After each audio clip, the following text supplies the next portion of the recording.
जदयू के साथ राजनीतिक पारी की शुरुआत करने वाले रालोसपा प्रमुख उपेंद्र कुशवाहा की हाल ही के दिनों में मुख्यमंत्री नीतीश कुमार के साथ हुई मुलाकात के बाद अटकलें लगनी शुरू हो गई हैं। सूबे की राजनीतिक गलियारों में इन दिनों यह चर्चा जोरों पर है कि आरएलएसपी सुप्रीमो उपेंद्र कुशवाहा फिर एक बार सूबे के मुख्यमंत्री नीतीश कुमार से हाथ मिला सकते हैं।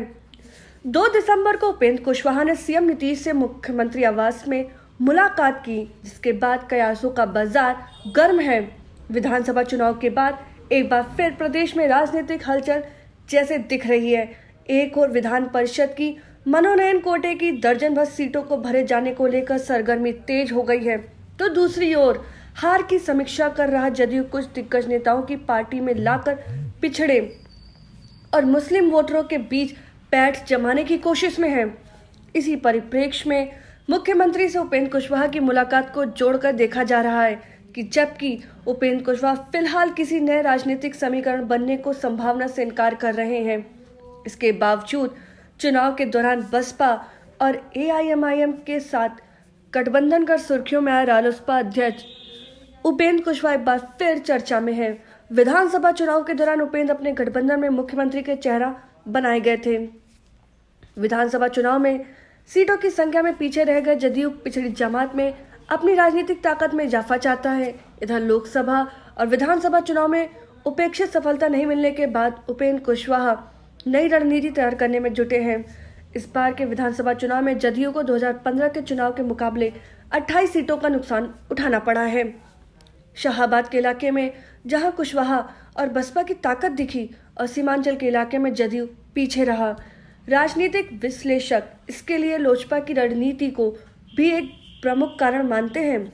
इसी सिलसिले में जदयू नए सिरे से वोट के लिहाज से मजबूत रहे कुशवाहा व मुस्लिम मतदाताओं के बीच अपनी पैठ बनाना चाहता है। इसके लिए उपेंद्र कुशवाहा एक मजबूत स्तंभ हो सकते हैं। जदयू की नज़र राजद के एक वरिष्ठ मुस्लिम चेहरे पर भी टिकी है। दूसरी ओर राजनीति के जानकारों का कहना है कि उपेंद्र कुशवाहा को जदयू ने विधायक, विधानसभा में विपक्ष का नेता और राज्यसभा सदस्य बनने का अवसर दिया। उपेंद्र 2019 का लोकसभा चुनाव हार जाने के बाद विधानसभा चुनाव महागठबंधन के साथ मिलकर लड़ना चाहते थे, लेकिन सीएम पद के चेहरे समेत अन्य मुद्दों पर अपनी नाराजगी जाहिर करते हुए उन्होंने महागठबंधन से अलग होने का निर्णय लिया था।